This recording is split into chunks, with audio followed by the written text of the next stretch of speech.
Quinta parte, en la práctica. Capítulo 17. La trampa. Dios bendice sus propios planes. Dios asegura la continuidad de sus proyectos. Él se encarga de cubrir nuestras necesidades, pero a nosotros nos corresponde averiguar el porqué de las cosas que nos da.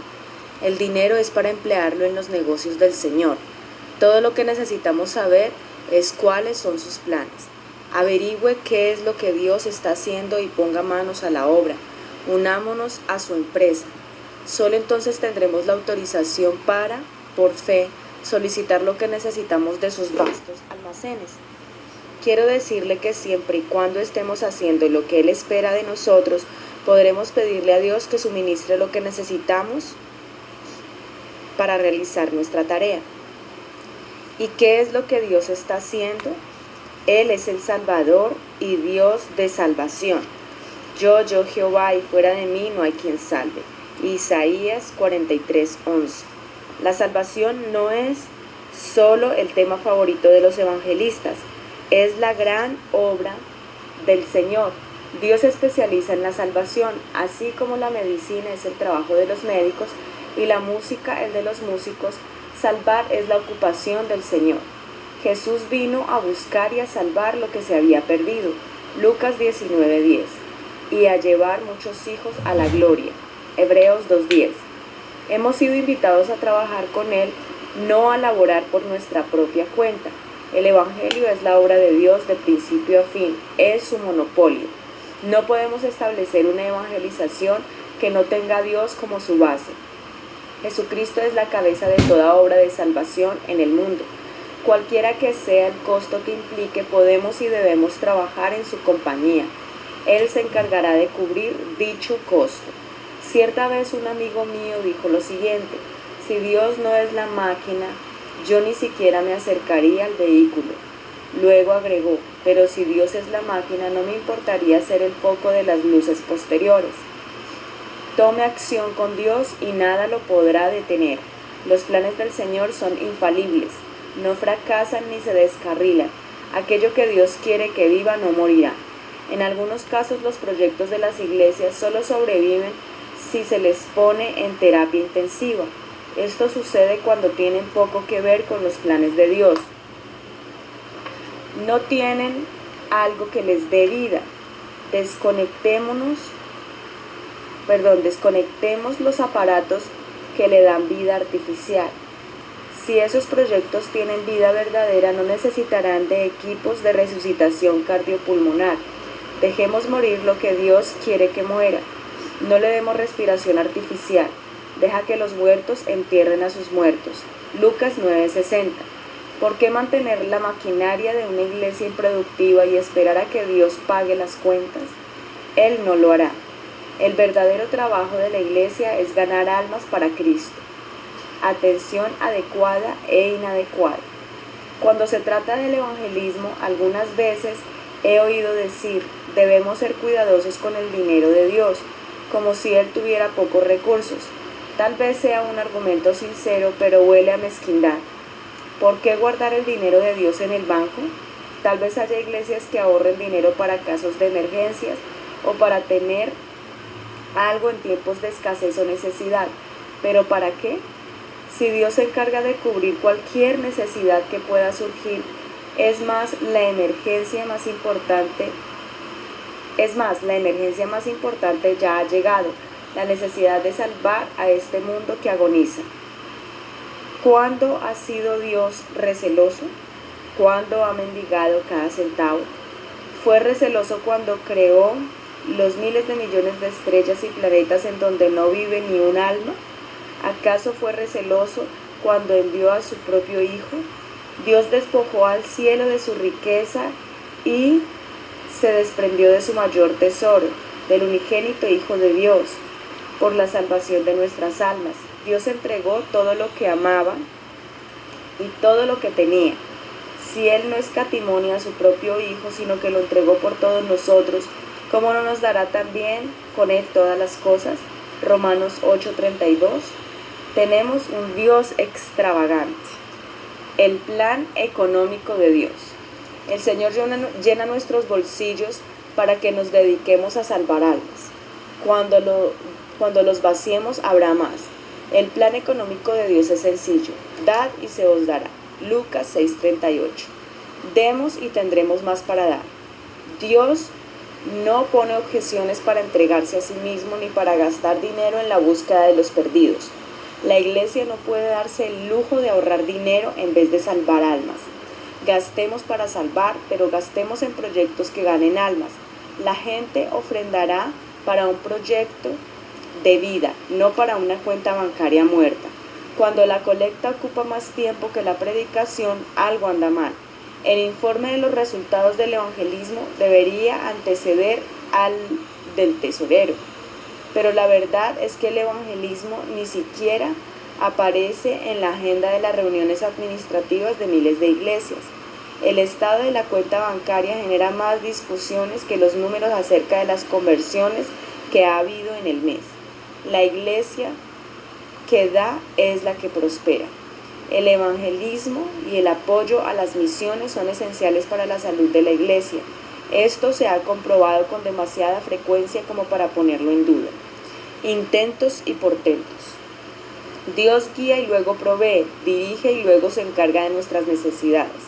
Esas son sus reglas. Un ejemplo de esto lo tenemos en el pueblo de Israel. En el desierto, el maná solo bajaba donde estaba la columna de nubes y fuego. Si los israelitas perdían de vista la columna que les guiaba, se quedaban sin desayuno, almuerzo y cena. Pero siempre habrá suficiente si estamos en el lugar donde Dios quiere que estemos. Cuando estábamos construyendo una carpa con capacidad para 34,000 personas que utilizamos en nuestras cruzadas en África, nos encontramos en verdaderos aprietos financieros. Sin embargo, el Señor me había dicho que no solicitara un crédito bancario y sus instrucciones son sagradas para mí. En mis oídos resonaban las palabras: mía es la plata y mío es el oro. Ageo 2:8. Ese mismo día recibimos una cantidad muy importante de dinero, de hecho justo la cantidad que necesitábamos. Casi no podía creerlo, y no porque mi fe fuese pequeña, sino por la fuente de la donación. La donante era una señora que con anterioridad solo había enviado un par de dólares por mes, pero en esta ocasión nos envió una suma impresionante. Sentí que debía indagar más a fondo. La visité para averiguar qué era lo que había impulsado a enviarnos semejante cantidad de dinero. Lo que me dijo fue tan emocionante que es difícil expresarlo en palabras. Ella me relató que una noche había recibido una llamada telefónica. La voz le había dado instrucciones de enviarnos precisamente esa suma de dinero, pero insistió. El llamado no fue de un ser humano, fue un ángel del Señor quien me habló. Lo sé porque la gloria del Señor llenó mi cuarto. Sabía que Dios me había dado instrucciones precisas, de modo que hice exactamente lo que Él me dijo. Bueno, pensé, si Dios ha puesto un ángel a cargo de nuestras finanzas, no necesito pasar más noches de insomnio. Siempre y cuando estemos en sociedad con Dios, podemos dormir el sueño de los justos y descansar confiadamente. ¿De quién es ese burro? Quiero aclarar que el hecho de que en esa ocasión el Señor no me haya permitido solicitar un crédito bancario no quiere decir que los préstamos bancarios sean malos.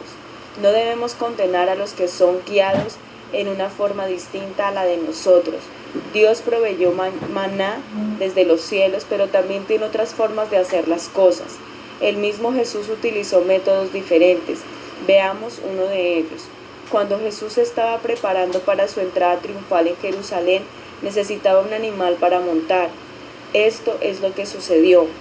Iba adelante subiendo a Jerusalén, y aconteció que llegando cerca al monte que se llamaba de los Olivos, envió 2 de sus discípulos diciendo: id a la aldea de enfrente, y al entrar en ella hallaréis un pollino atado, en el cual ningún hombre ha montado jamás. Desatadlo y traedlo, y si alguien os preguntare por qué lo desatáis, le responderéis así: porque el Señor lo necesita. Lucas 19, 28, 31.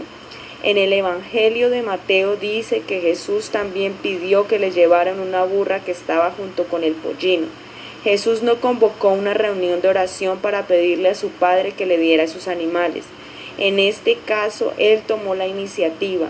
Ir a la aldea, desatarlo y traerlo. El Señor lo necesita. El Señor había creado a todos los burros que existían.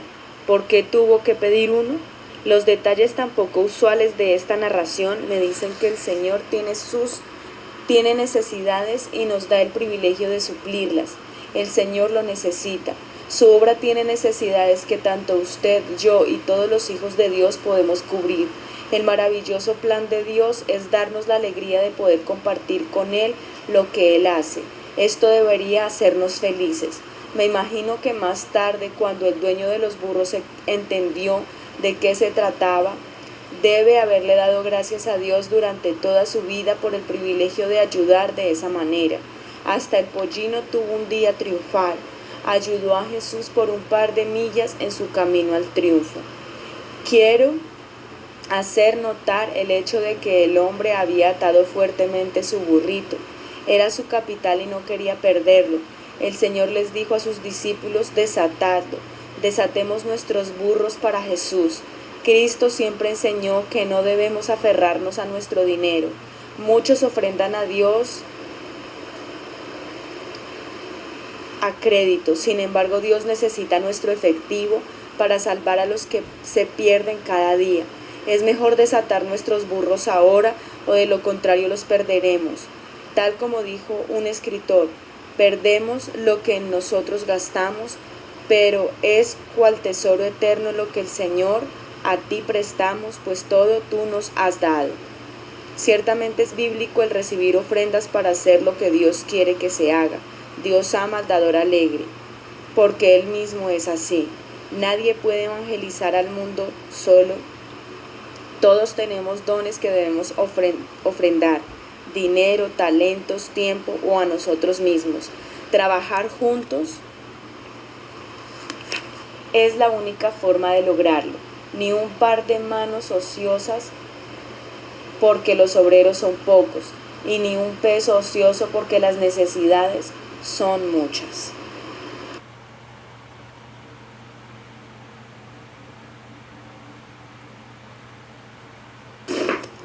La trampa del dinero. El dinero no puede ser una trampa para los incautos. Necesitamos corazones puros, motivos puros y la unción de Dios sobre nuestros ojos para descubrir las trampas del diablo. Apenas había empezado a trabajar en África cuando el Señor decidió probarme. Una señora me llamó por teléfono y me invitó a su casa. Cuando llegué allí, todo hablaba de riquezas.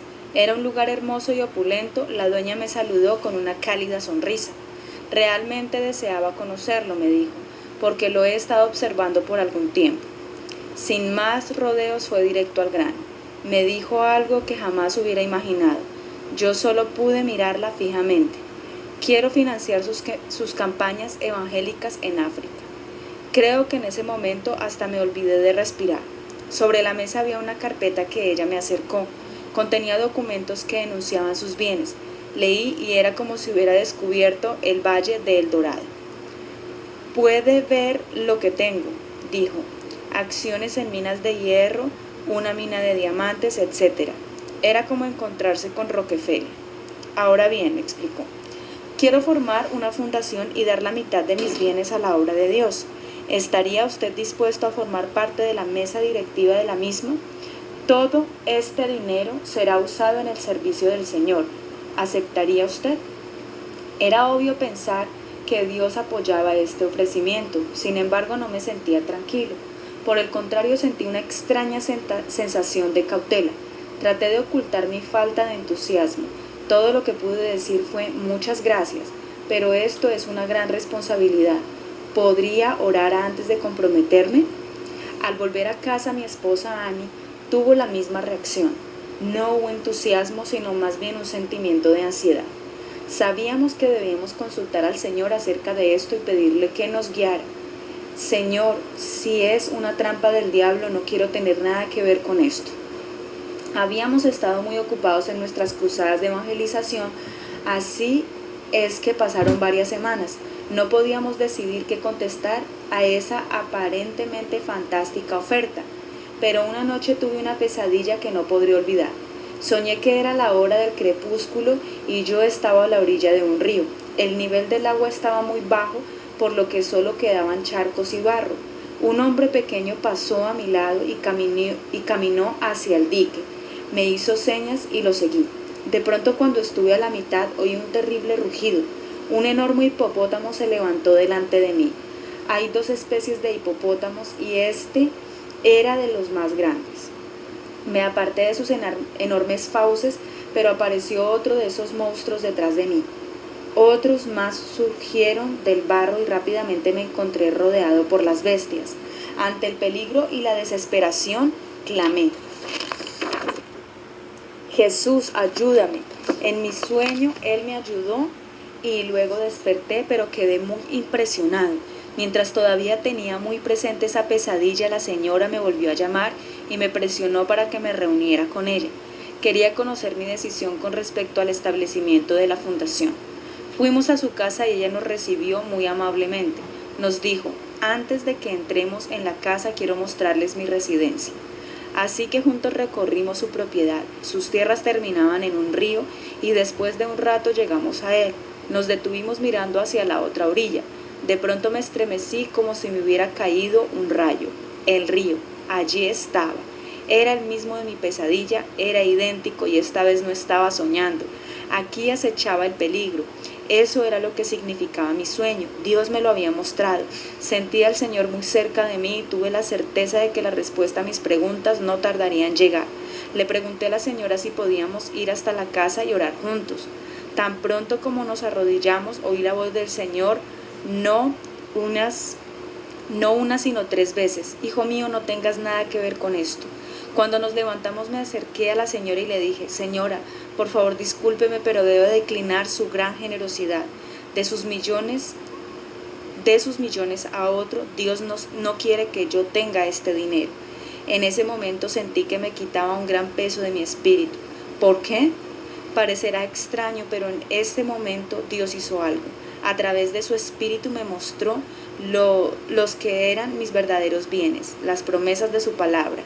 Mi Dios pues suplirá todo lo que os falta conforme a sus riquezas en gloria en Cristo Jesús. Filipenses 4:19. Me di cuenta de que podría gastarme los millones que la señora me estaba ofreciendo, pero que cuando estos se acabaran también mi ministerio habría finalizado. Yo no habría aprendido a depender del Señor. Un pagaré. Los fondos de la fundación que la señora quería formar no debían ser la fuente de mis recursos.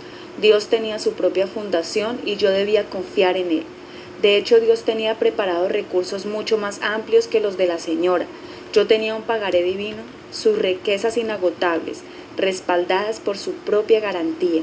El Shaddai, que significa el todo suficiente. Estas promesas me bendijeron más que todo el oro y los diamantes del mundo. De alguna manera sentí como que había aprobado un examen muy difícil y que había progresado en la escuela del Espíritu Santo. Había aprendido que durante todo el tiempo que predicara el Evangelio, no importaría cuál fuera el costo, el Señor se ocuparía de mis gastos. Cuando Dios ordena hacer algo, Él cubre los gastos y si es necesario, mueve cielo y tierra para hacerlo. Ofrendando generosamente. Con anterioridad me he referido a Filipenses 4:19. Mi Dios pues suplirá todo lo que os falte conforme a sus riquezas en gloria en Cristo Jesús. La frase conforme a de la palabra griega kata significa de acuerdo con. Esto quiere decir que Él suplirá de acuerdo a sus riquezas, no según nuestra pobreza. Él llena nuestras bolsas vacías y lo hace abundantemente. Dios da como lo hace un rey, con gran abundancia, y no como lo haría alguien de recursos modestos. No le digamos: Señor, espero no haberte molestado, pero ¿podrías de alguna manera mandarme $9.50? Creo que me las puedo arreglar con eso. Digámosle cuál es nuestra necesidad, dejemos que Él supla porque Él tiene amplios recursos. Los invitados del Señor no se sientan a comer pan duro. Él es el productor de todo fruto en el campo. Al dar, Él no se empobrece, Él siempre da. El don inefable de su amado Hijo es una muestra de la generosidad de Dios. Su escala está de acuerdo con su grandeza. Él no quiere que sus siervos estén mal equipados y andrajosos y que se la pasen luchando por sobrevivir. Mi visita a esa opulenta mansión dejó grabada una cosa en mi mente.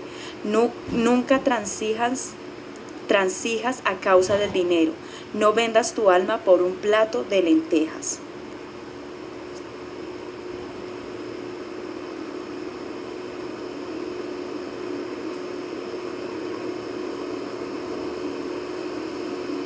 Más tarde, cuando sentí que el Señor me decía que era tiempo de ordenar la primera carpa gigante de nuestras cruzadas de evangelización, me puse delante de Él y le dije: Señor, soy un pobre misionero, mira, mis bolsillos están vacíos.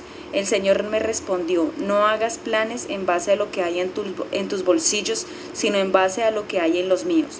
Miré dentro de sus bolsillos y vi que estaban repletos. Le dije: Señor, si me permites contar con lo que hay en tus bolsillos, entonces voy a planear como millonario.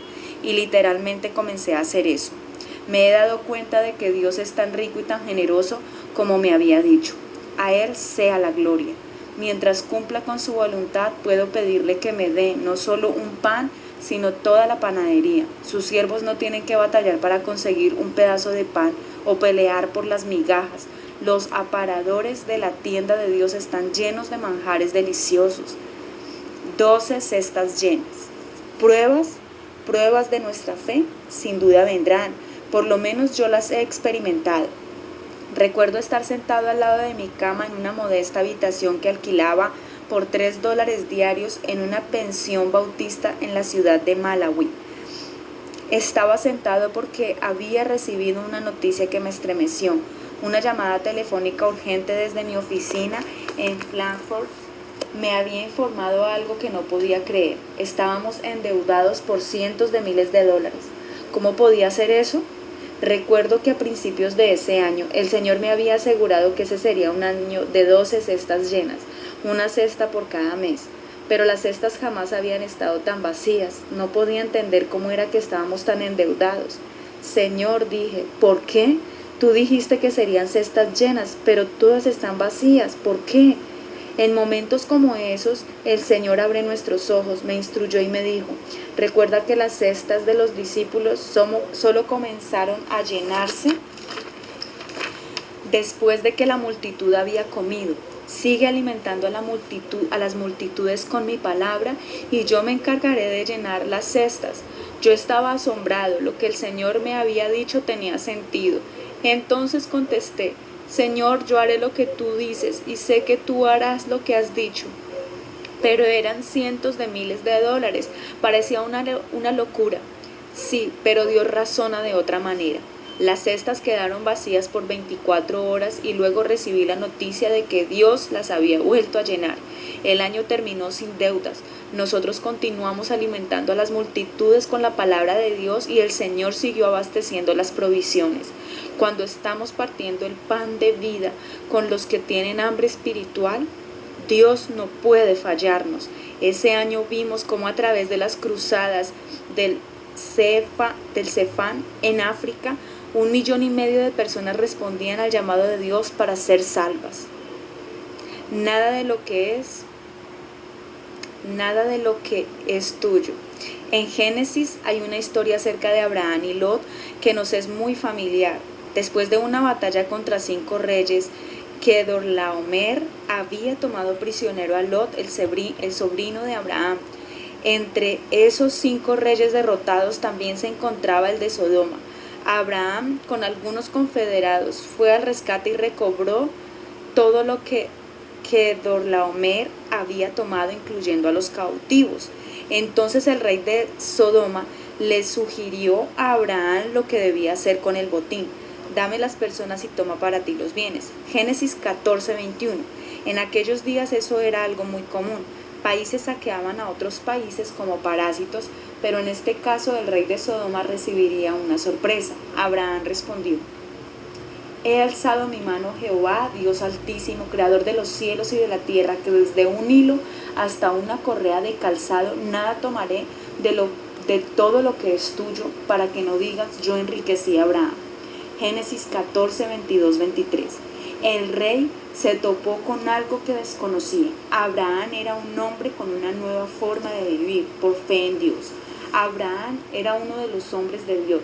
En su mano Abraham tenía el plano de una ciudad cuyo arquitecto y constructor es Dios. Hebreos 11:10. Abraham había dejado de hacer las cosas de acuerdo a este mundo. Le había entregado su vida a Dios y ahora era responsabilidad personal del Señor. Abraham tenía la palabra y la promesa del Dios Todopoderoso. Luego Dios dijo, Abraham, yo soy tu escudo y tu galardón. Génesis 15:1.